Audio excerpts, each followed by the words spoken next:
Terima kasih untuk kesempatan lagi yang Engkau beri bagi kami semua. Kami boleh beribadah dengan hati yang penuh kerinduan Tuhan. Kami boleh beribadah dengan hati yang penuh pengharapan kepada Tuhan. Dan kami percaya kuasa ibadah akan menjadi bagian kami Tuhan. Dan berkat-berkat Allah yang jauh lebih dari yang kami pikirkan akan menjadi bagian kami semua.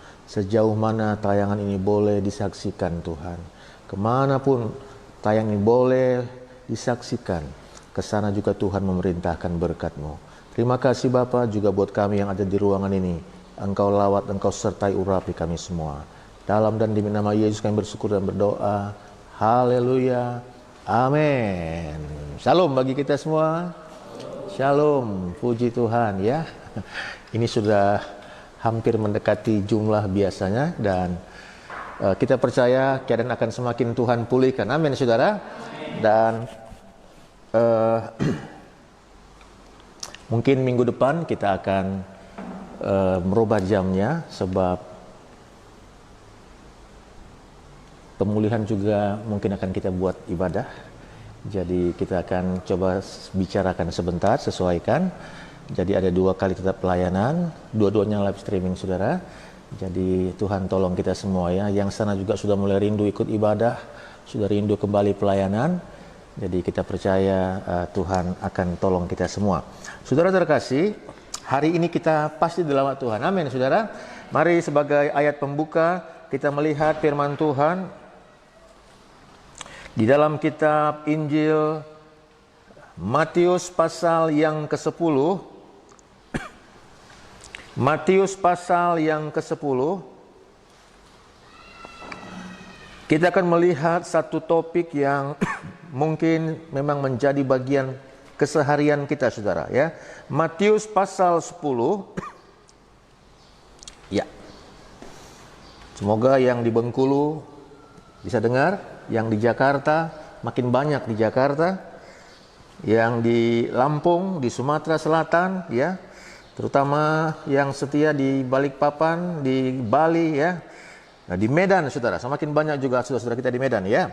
Kita lihat dalam kitab Matius pasal 10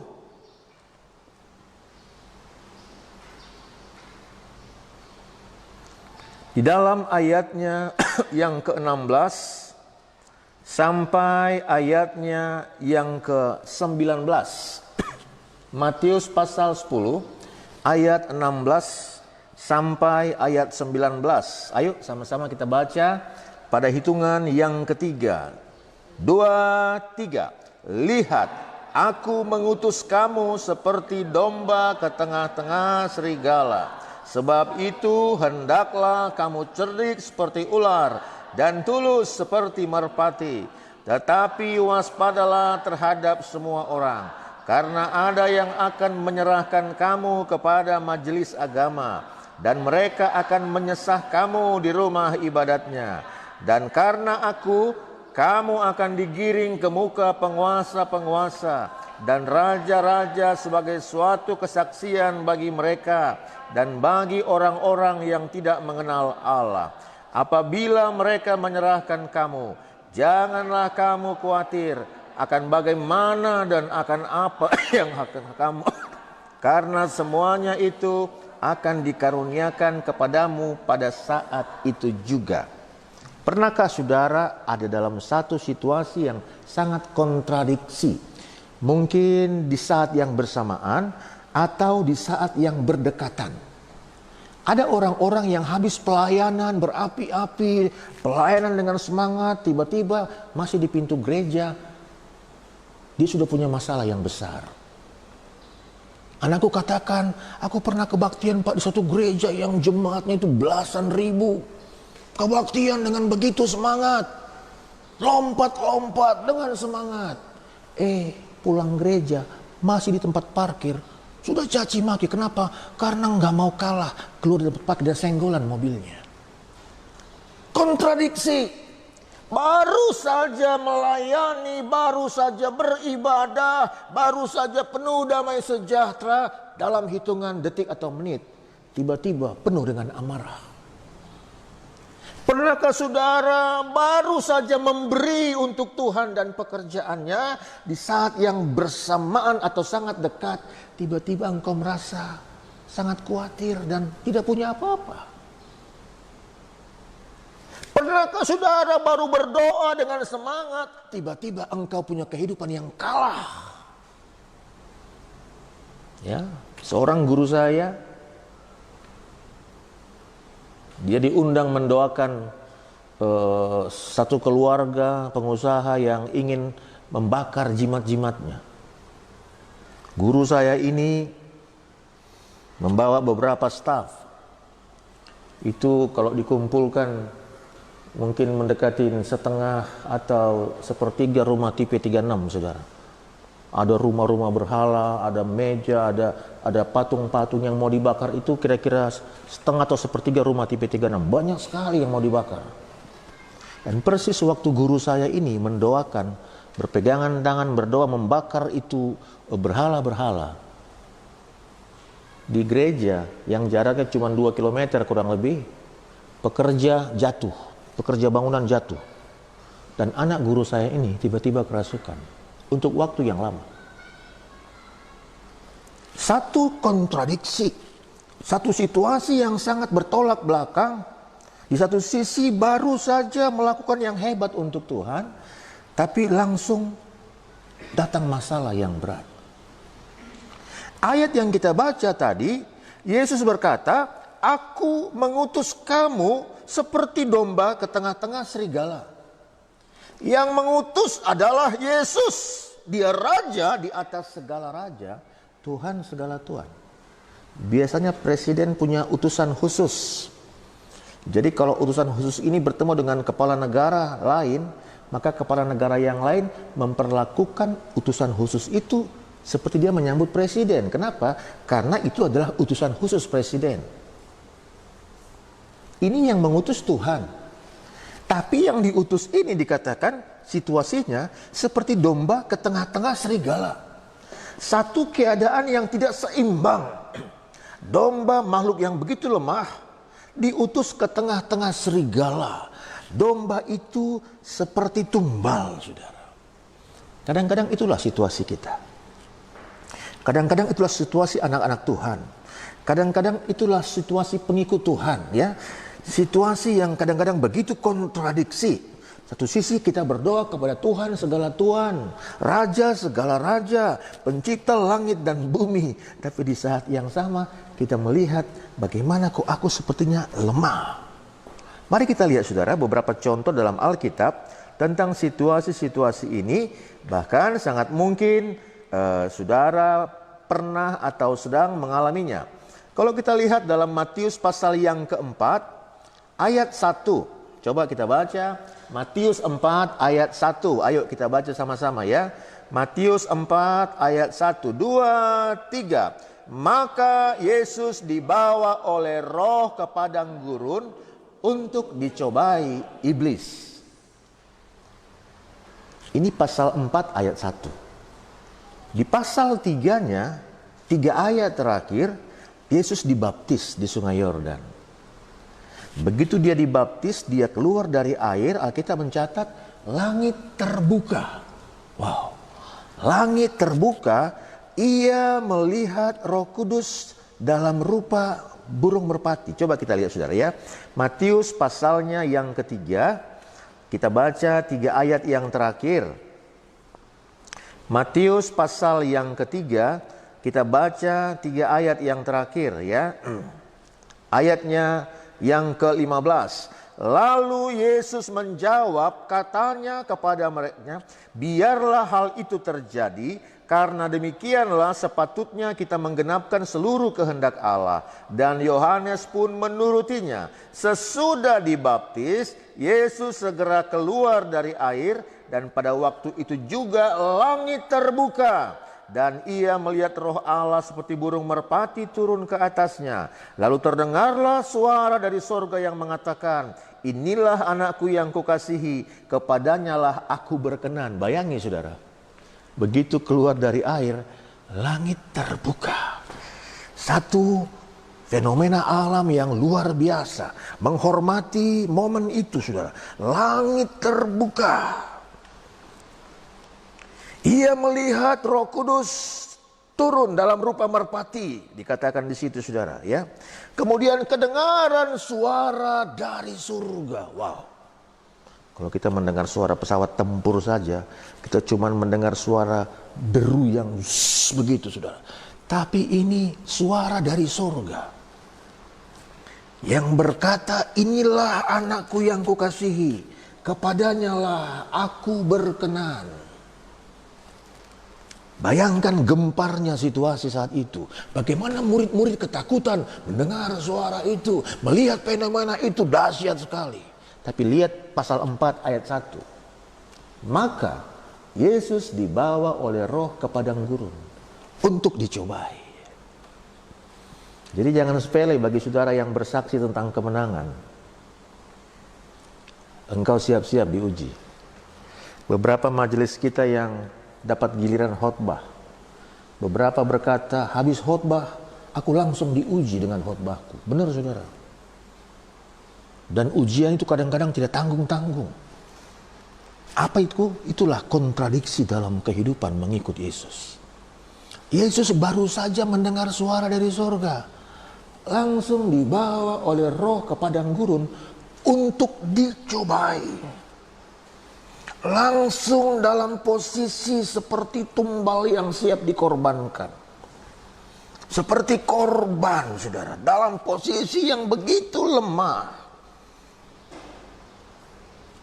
Kita lihat lagi beberapa contoh, ya, dan kita akan semakin mengenal, ya, akan semakin mengenal bagaimana situasi yang sedang terjadi. Kalau kita melihat di dalam kitab Injil Matius pasal yang ke-16, Matius pasal yang ke-16, ya, ayatnya yang ke-13 mulai sampai ayatnya yang ke-19. Saya akan membaca, ya. Coba kita lihat. Setelah Yesus tiba di daerah Kaisaria Filipi, ia bertanya kepada murid-muridnya, kata orang, siapakah anak manusia itu? Jawab mereka, ada yang mengatakan Yohanes Pembaptis, ada juga yang mengatakan Elia, ada pula yang mengatakan Yeremia atau salah seorang dari para nabi. Lalu Yesus bertanya kepada mereka, tapi apa katamu, siapakah aku ini? Maka jawab Simon Petrus, engkau adalah Mesias, anak Allah yang hidup. Kata Yesus kepadanya, berbahagialah engkau Simon bin Yunus, sebab bukan manusia yang menyatakan itu kepadamu, melainkan Bapakku yang di sorga. Dan aku pun berkata kepadamu, engkau adalah Petrus, dan di atas batu karang ini aku akan mendirikan jemaatku, dan alam maut tidak akan menguasainya. Kepadamu akan kuberikan kunci kerajaan sorga. Apa yang kau ikat di dunia ini akan terikat di sorga, dan apa yang kau lepaskan di dunia ini akan terlepas di sorga. Saudara terkasih, Petrus ini adalah salah satu murid yang paling istimewa. Dia juru bicara, dia orang yang paling berani, dia orang yang tidak mau terima begitu saja. Dia orang yang paling ingin tahu. Bayangi saudara, dia adalah satu-satunya murid Yesus yang berjalan di atas air, di lautan.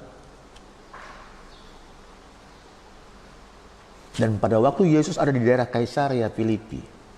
Kaisaria Filipi ini, kalau saudara lihat peta Alkitab, adalah tempat paling utara yang Yesus pernah kunjungi dalam 3,5 tahun pelayanannya. Kaisaria Filipi ini berdekatan dengan daerah Suria, paling utara. Itu tempat paling jauh dari Yerusalem yang Yesus pernah kunjungi. Dan di sana Yesus kurang terkenal, kurang dikenal pada saat itu, sehingga begitu sampai di sana Yesus bertanya kepada murid-muridnya, kata orang di daerah situ, siapakah anak manusia ini? Anak manusia itu. Maka jawabannya macam-macam. Ada yang bilang Yohanes Pembaptis, ada yang bilang Elia, ada yang bilang Yeremia atau salah seorang dari para nabi. Lalu Yesus bertanya kepada mereka, kepada 12 murid yang usia pelayanannya sama-sama 3 tahun kurang lebih bersama-sama dengan Yesus, yang usia belajarnya sama dengan Yesus. Yesus berkata, tetapi apa katamu, siapakah aku ini? Maka jawab Simon Petrus, engkau adalah Mesias, anak Allah yang hidup. Yang 11 lain gak tahu jawabannya. Dia tahu, saudara. Sehingga Yesus memberikan hak istimewa kepadanya. Ayat 17 berkata, berbahagialah engkau Simon bin Yunus, sebab bukan manusia yang menyatakan itu kepadamu, melainkan Bapakku yang di sorga. Yesus mengaku bahwa Petrus mendapatkan itu dari Bapa di sorga. Aku pun berkata kepadamu, engkau adalah Petrus. Bukan lagi cuma Simon, engkau adalah Petrus. Simon itu dalam banyak bahasa artinya sangat berhubungan dengan dengar. Ya, Simon dalam bahasa Prancis artinya terdengar atau pendengar yang baik. Dalam bahasa Ceko, bahasa Itali, semua Simon itu artinya berhubungan tentang dengar, terdengar, mendengar, pendengar yang baik. Tetapi pada saat itu Yesus ubahkan dia, engkau adalah Petrus. Dalam ayat yang 18, aku pun berkata kepadamu, engkau adalah Petrus. Artinya apa? Batu karang. Batu karang, dan di atas batu karang ini aku akan mendirikan jemaatku. Menurut tradisi dan sejarah gereja, banyak percaya bahwa Petrus ini akhirnya menjadi paus yang pertama. Menjadi paus yang pertama, Yesus mendirikan gerejanya, mempercayakan itu di atas imannya Petrus ini. Kepadamu akan kuberikan kunci kerajaan sorga. Dan apa yang kau ikat di dunia ini akan terikat di sorga. Bayangkan istimewanya Petrus. Yesus enggak bilang itu kepada Yohanes. Yesus enggak bilang itu kepada Andreas. Yesus enggak bilang itu kepada Bartolomeus dan yang lain. Yesus bilang itu kepada Petrus. Kepadamu kuberikan kunci kerajaan sorga. Apa yang kau ikat di dunia ini akan terikat di sorga. Dan apa yang kau lepaskan di dunia ini akan terlepas di surga. Di dalam Alkitab saya di sini masih bisa di-scroll, masih dalam satu halaman, saudara. Ayat yang mengatakan kepadamu akan kuberikan kunci kerajaan surga, ayat 19. Tapi dalam ayat yang ke-21, jadi masih dalam satu halaman di sini. Pada waktu Yesus memuji dan memberikan hak istimewa kepada Petrus, ayat yang ke-21, sejak waktu itu Yesus mulai menyatakan kepada murid-muridnya bahwa ia harus pergi ke Yerusalem dan menanggung banyak penderitaan dari pihak tua-tua, imam-imam kepala dan ahli Taurat, lalu dibunuh dan dibangkitkan pada hari ketiga. Ayat 22 ya. Tetapi Petrus menarik Yesus ke samping dan menegur dia, katanya, Tuhan, kiranya Allah menjauhkan hal itu. Hal itu sekali-sekali tak akan menimpa engkau. Ayat 23, maka Yesus berpaling dan berkata kepada Petrus, bukan kepada Simon, kepada Petrus, enyahlah iblis, engkau suatu batu sandungan bagiku, sebab engkau bukan memikirkan apa yang dipikirkan Allah, melainkan apa yang dipikirkan manusia. Baru saja Yesus memuji Petrus, mengakui bahwa apa yang Petrus ucapkan itu dia dapat dari Bapa di surga. Dia katakan dalam ayat yang tadi katakan, di atas batu karang ini aku akan mendirikan jemaatku. Apa yang kau ikat di bumi akan terikat di surga. Apa yang kau lepaskan di bumi akan terlepas di surga. Dalam halaman yang sama, hanya hitungan beberapa saat, Petrus dihinggapi, ditunggangi iblis, saudara.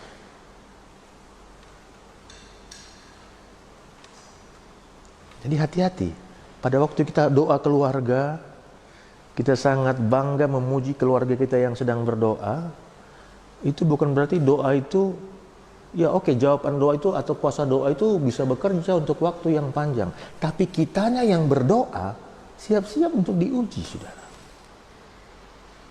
Pada waktu Yesus berkata, sebentar lagi aku akan ditangkap, diserahkan, disalibkan, dibunuh, bangkit pada hari yang ketiga. Petrus bilang, sekali-kali itu gak akan terjadi Tuhan. Dijauhkan Tuhan, katanya.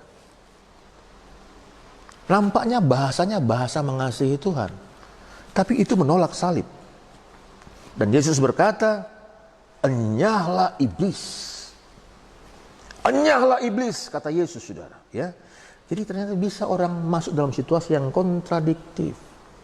Begitu dia dengan hebatnya mendapat pengakuan dari Yesus sendiri, tapi langsung dia ditemplak, ditengking oleh Yesus dalam hitungan sebentar saja.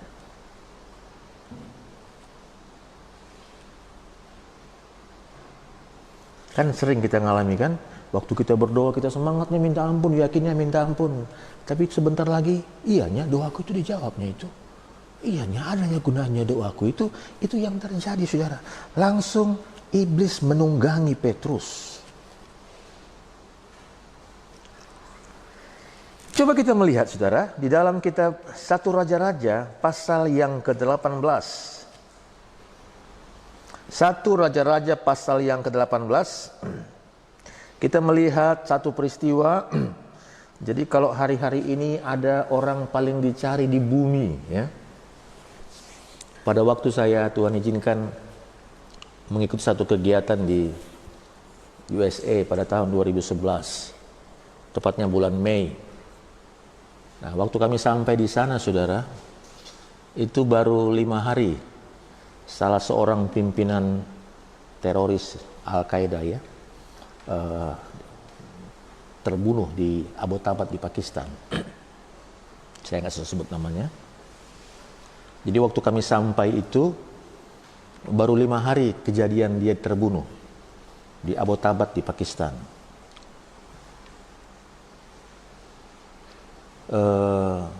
Saya ngobrol dengan pegawai penginapan tempat kami menginap. Sebab waktu itu hampir semua stasiun TV di Amerika memberitakan tentang peristiwa itu. Maaf, saya sebut saja. Tertembaknya Osama bin Laden. Jadi pada waktu itu saudara terkasih, itu merupakan dianggap satu prestasi. Bayangkan itu dari George Walker Bush, 2 periode menjadi presiden Amerika ya. Nggak bisa menyelesaikan itu ya. Saya ingat itu kejadian 11 September tahun 2001, persis saya ikut pendidikan di Jakarta. Sampai George Walker Bush 2 periode jadi presiden belum tertangkap itu gembongnya. Akhirnya pada zaman Obama tertangkaplah itu saudara. Nah, jadi satu peristiwa yang sangat luar biasa, dunia gempar pada waktu Osama bin Laden terbunuh di satu rumah, satu gedung yang berdekatan dengan markasnya pasukan khusus Pakistan di Abbottabad. Kalau kita melihat dalam 1 Raja-Raja pasalnya yang ke-14, 1 Raja-Raja pasal yang ke-18, maaf saudara, 1 Raja-Raja pasal yang ke-18, kita melihat bagaimana satu waktu Elia situasinya sama dengan sang gembong tadi. Dia menjadi orang yang paling dicari di muka bumi. Kalau kita melihat di dalam kitab 1 Raja-Raja pasal yang ke-18 ayat yang ke-6, ayat yang ke-7, sedang Obaja di tengah jalan, ia bertemu dengan Elia. Setelah mengenali dia, ia sujud serta bertanya, "Engkaukah ini hai tuanku Elia?" Jawab Elia kepadanya, "Benar, pergilah, katakan kepada tuanmu Elia ada." Tapi jawab Obaja, "Apakah dosa yang telah kuperbuat, maka engkau hendak menyerahkan hambamu ini kepada Ahab, supaya aku dibunuhnya? Demi Tuhan Allahmu yang hidup, sesungguhnya tidak ada bangsa atau kerajaan yang tidak didatangi suruhan tuanku Ahab untuk mencari engkau. Dan apabila orang berkata ia tidak ada, maka ia menyuruh kerajaan atau bangsa itu bersumpah bahwa engkau tidak ditemukan di sana." Bayangi, Elia dicari di seluruh dunia waktu itu. Kenapa? Karena sudah santer terdengar kabar bahwa Elia menahan hujan. Hujan tidak turun di bumi selama 3,5 tahun, saudara. Mungkin itu masa kemarau terpanjang, ya. Pada waktu Krakatau meletus tahun 1883, waktu itu diperkirakan 1 tahun tidak kelihatan sinar matahari. Musim berubah, saudara. Ya, debunya sampai ke Amerika sana, suaranya juga terdengar sampai ribuan kilometer. 1 tahun tidak kelihatan cahaya matahari. Tapi pada waktu peristiwa ini matahari bersinar terik, tapi 3,5 tahun tidak ada hujan. Bayangkan gersangnya dunia pada waktu itu. Elia dicari di seluruh dunia. Tidak ada bangsa atau kerajaan yang tidak didatangi suruhan tuanku Ahab untuk mencari engkau. Singkat cerita, Elia ketemu. Dan mereka mengadakan satu pertarungan iman. Elia sendiri melawan 400 nabi Baal dan 450 nabi Asyera. Tepatnya 850 nabi, satu lawan 850, dan penontonnya raja dengan seluruh orang Israel. Bayangkan kira-kira berapa banyak manusia pada saat itu yang menyaksikan peristiwa itu. Raja tentu tidak sendiri, pengawalnya, pasukannya, ya, bersama-sama dengan dia, menteri-menterinya bersama-sama dengan dia.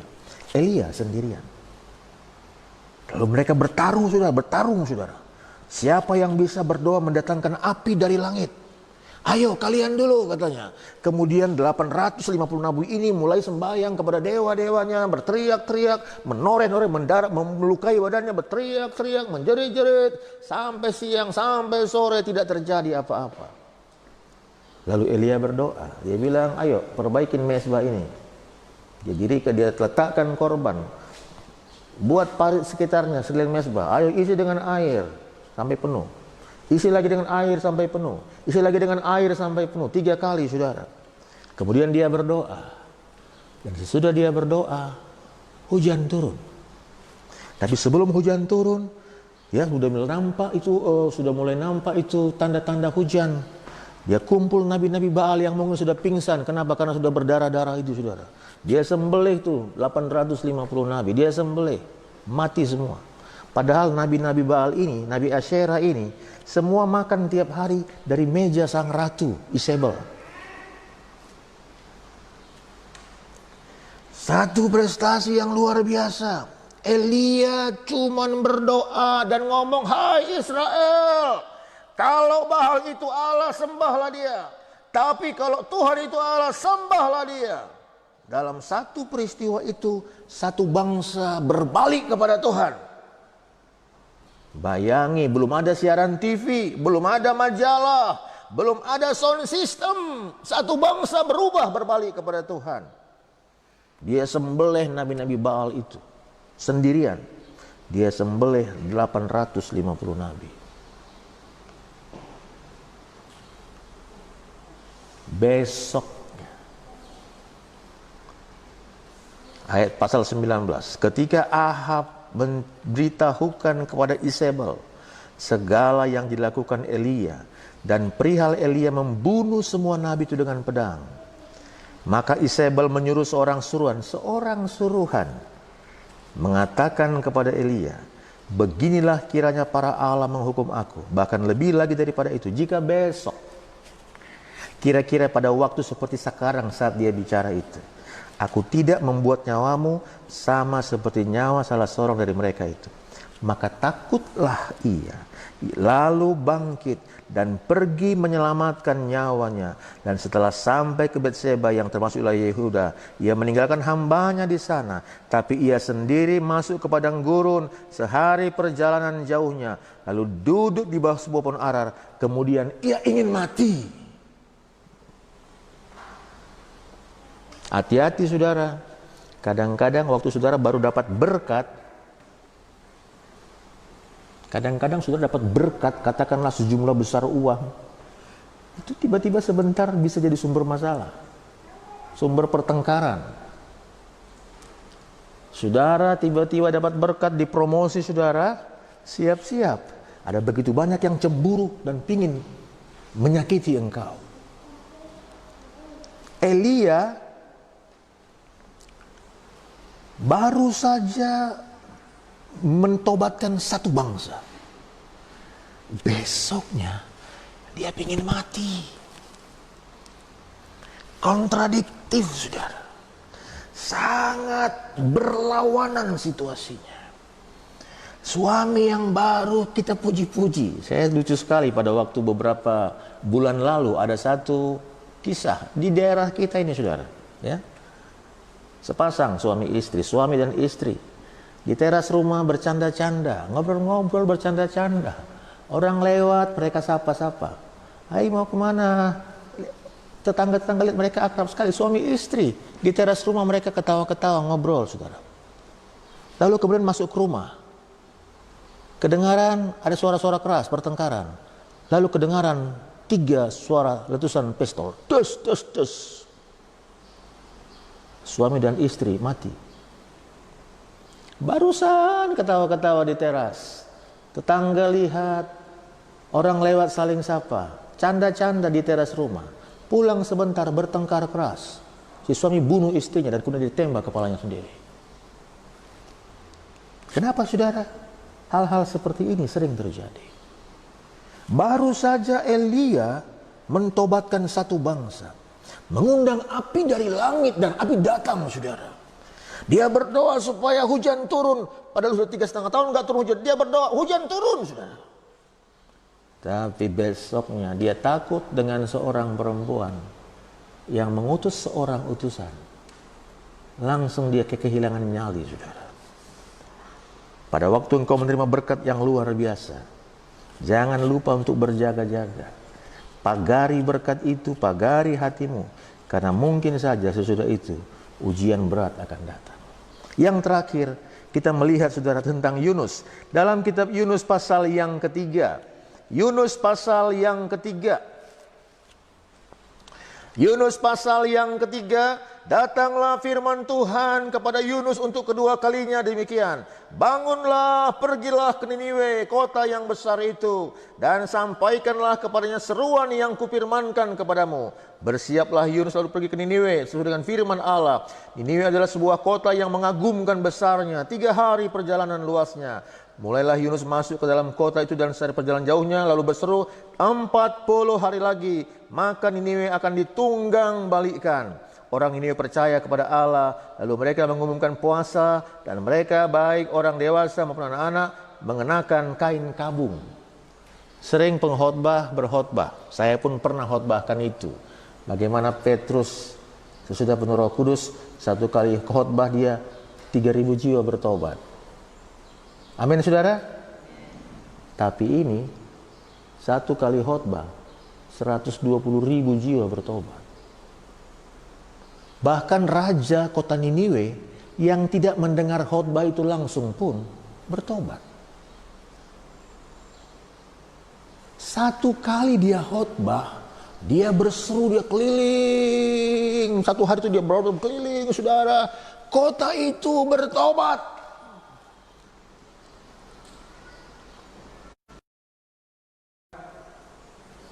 Pendeta bilang sama jemaat yang mabuk atau merokok, jangan merokok Pak. Oh, dia marah sama pendetanya. Dia tunggu dokter yang ngomong, jangan merokok, baru dia nggak merokok, saudara. Baru dia nggak minum. Tapi ini Yunus, satu kali dia berkhotbah, satu kota besar yang punya raja bertobat, saudara. Bayangkan, prestasi yang luar biasa. Langsung dia viral ke seluruh daerah situ, saudara. Satu kali khotbah 120.000 jiwa bertobat. Sak rajanya bertobat, puasa. Sak lembu sapinya puasa.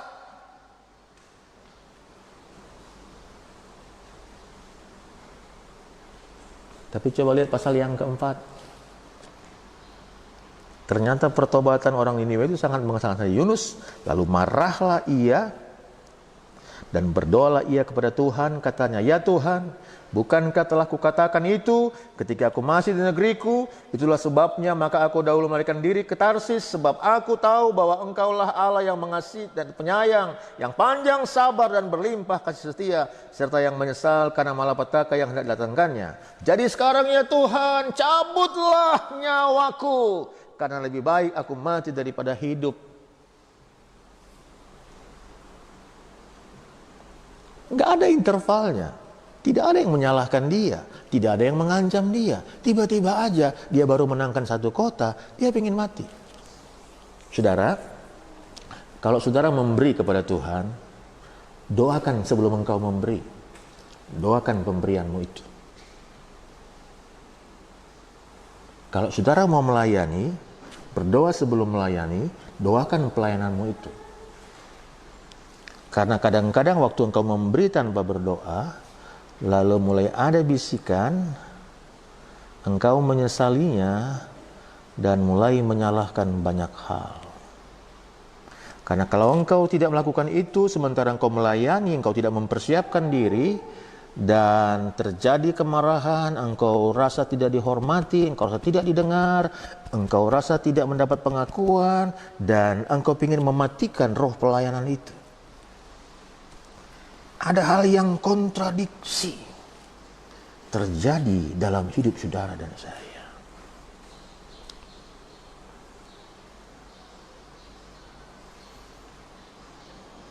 Kadang-kadang habis bercanda suami istri langsung ribut. Habis, ya, coba anak-anak muda dengar sini. Berapa banyak peristiwa pembunuhan sekarang. Diawali dengan pertemanan di Facebook, janji jumpa, lalu menyala dan dibunuh, dirampok. Hati-hati. Selalu kita berjaga-jaga. Doakan hari-harimu, doakan pertemananmu, doakan pelayananmu, doakan pemberianmu. Sebab kalau tidak, hal yang sangat kontradiksi cepat akan datang. Saya kadang gemetar, saudara, beberapa minggu ini. Sampai-sampai saya suka seperti teriak sama anak-anak. Baru 2 minggu lalu khotbah tentang Yom Kippur. Tiba-tiba besoknya, ya, saya suka mengikuti berita CNN, baca berita Kompas. Tengok. Baru semalam Bapak khotbahkan tentang Yom Kippur. Dan ini. Peristiwa Yom Kippur. Khotbah lagi minggu berikutnya tentang Tuhan bertanya kepada Musa, Musa, apa yang ada di tanganmu? Tiba-tiba malamnya film Musa. Jadi kalau pada hari ini khotbah tentang hidup yang kontradiktif, saudara, saya nggak tahu. Di antara pendengar atau kita, apakah ada yang akan mengalami hidup yang kontradiktif, yang sangat bertentangan, yang jauh berbeda dengan apa yang sedang kita jalani. Tapi pada waktu itu terjadi, kita kembali kepada ayat pertama tadi, saudara. Apakah yang terjadi? Apa yang kita perlu kerjakan pada saat kita mengalami situasi yang sangat kontradiktif dalam hidup kita? Awalnya kita anggap suami kita adalah pahlawan, superhero, saudara.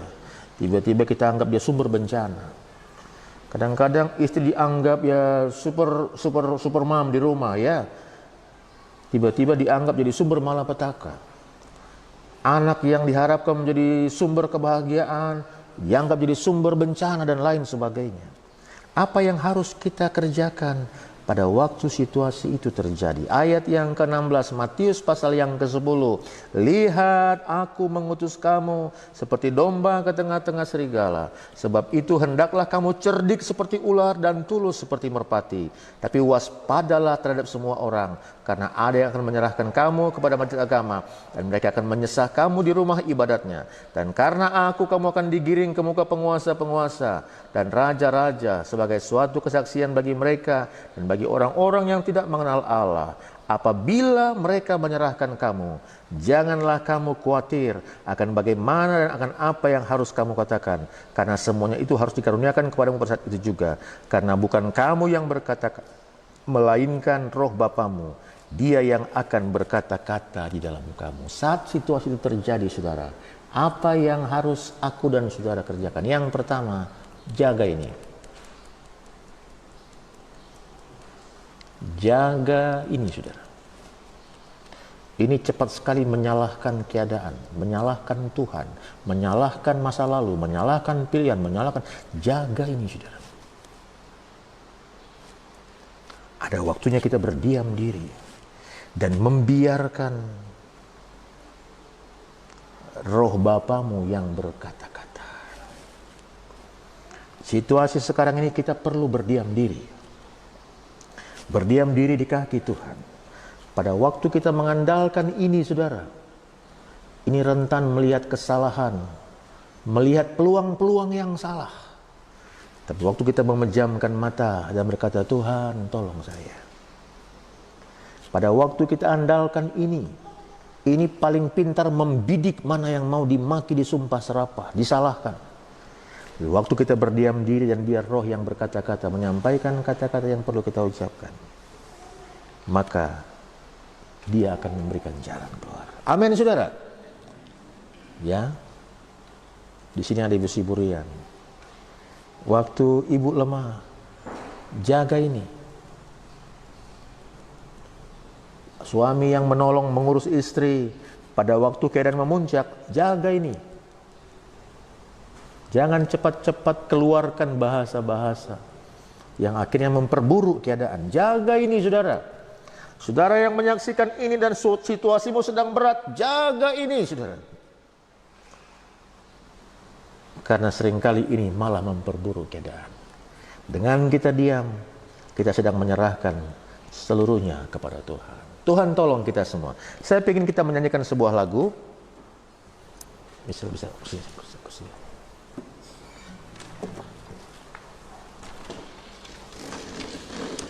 Kita nyanyikan sebuah lagu, saudara. Ya, maaf, masih sangat manual ya. Kita nyanyikan sebuah lagu, ada di layar kita di sana.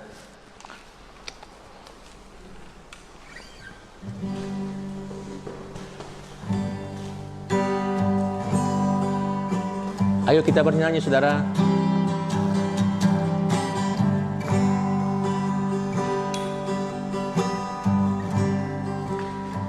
Bila hati kita lemah tak berdaya, bila iman kita bagai tembok runtuh, hanya ada satu harapan yang pasti, agung dan perkasa sampai selamanya. Hanya satu nama, hanya satu nama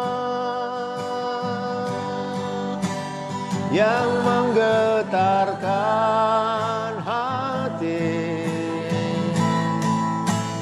hanya satu nama yang menegarkan diri, hanya satu nama, indah tak berseri,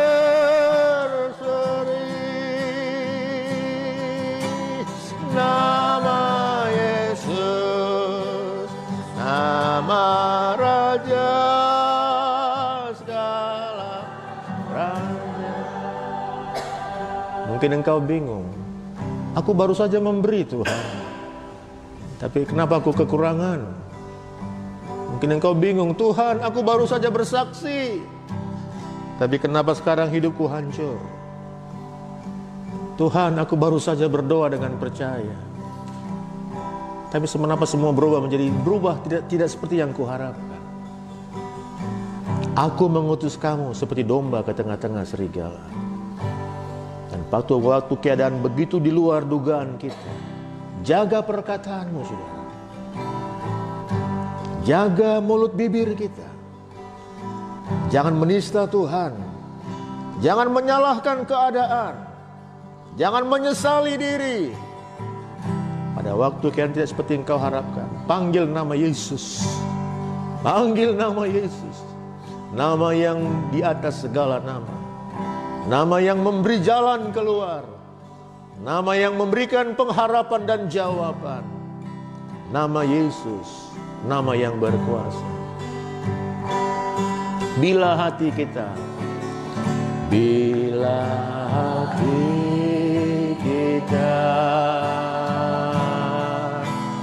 lemah tak berdaya,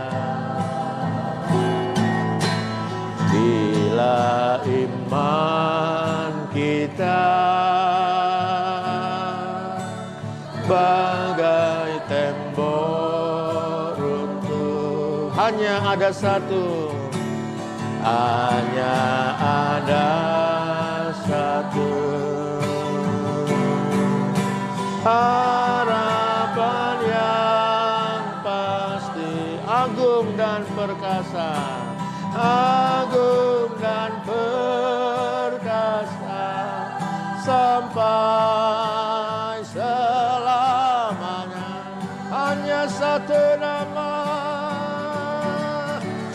hanya satu nama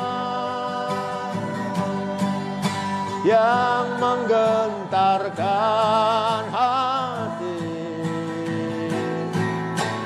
hanya satu nama yang menegarkan hati, hanya satu nama, haleluya, indah tak terperi, nama Yesus, nama Raja segala, hanya satu nama, hanya satu nama yang menegarkan hati, hanya satu nama yang menegarkan hati, hanya satu nama indah tak terperi, nama Yesus, nama Raja segala raja. Engkau yang sedang ada di ruangan ini, engkau yang sedang menyaksikan tayangan ini, mungkin keadaanmu sangat berlawanan dengan harapanmu, dengan doa-doamu. Begitu kontradiksi. Engkau seperti domba di tengah-tengah serigala. Ada yang ingin mati, ada yang malah ditunggangi oleh si jahat. Panggil nama yang hidup itu, nama Yesus. Nama Yesus, nama Yesus, haleluya. Hanya satu nama yang menggentarkan hati, hanya satu nama yang menegarkan diri, hanya satu nama indah tak terperi,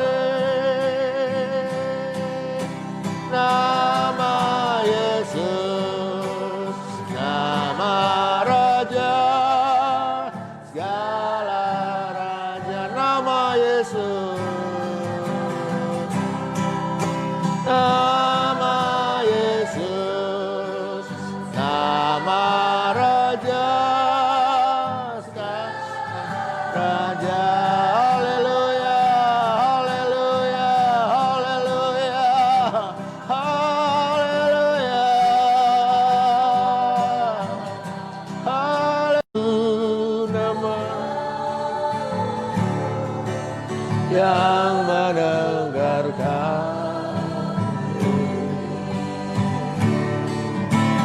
hanya satu nama indah tak terperi,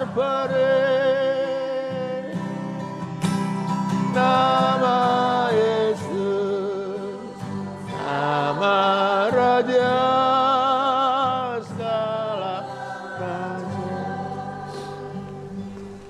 Untuk orang tua yang menjerit di hatinya, Tuhan, kenapa anakku berbeda? Hari ini biarlah Engkau memanggil nama Yesus. Untuk seorang yang sedang menyaksikan tayangan ini, dan Engkau berkata, kenapa keadaanku tidak seperti yang Engkau janjikan Tuhan, tidak seperti yang kuharapkan Tuhan. Saat ini di tempat Engkau menyaksikan tayangan ini, Panggil nama itu, nama Yesus. Tidak perlu menyalahkan apa-apa, tidak perlu menyalahkan keadaan. Panggil nama yang hidup itu, nama Yesus Kristus. Untuk kita yang ada di ruangan ini, dengan sekian banyak pertanyaanmu tentang hari depan, panggil nama Yesus. Biarlah nama itu yang akan memberikan jalan keluar, memberikan solusi yang terbaik bagi saudara dan saya. Untuk orang tua yang anakmu sedang sakit, biarlah engkau memanggil nama Yesus. Jangan menyalahkan apa dan siapapun. Tidak perlu menyalahkan masa lalu dan lain sebagainya. Tapi biarlah engkau memandang ke depan. Haleluya. Terima kasih Bapa yang baik. Biarlah firman Tuhan menjadi jawaban bagi kami semua. Biarlah Roh Kudus menjelaskan lebih lanjut sampai ke dasar hati kami. Buat saudaraku yang ada yang hampir putus asa, biarlah engkau menjadi jawaban baginya. Buat para orang tua yang memiliki begitu banyak kebutuhan, engkau juga menjadi solusi yang terbaik bagi kami semua Tuhan. Karena engkau tidak pernah membiarkan kami dicobai lebih dari kemampuan kami. Terima kasih Bapa yang baik. Dan biarlah lawatan Tuhan ada atas kami semua. Demi nama Yesus kami bersyukur dan berdoa. Haleluya. Amin. Saudara terkasih, Tuhan memberkati kita semua. Sesudah kita akhiri ibadah ini,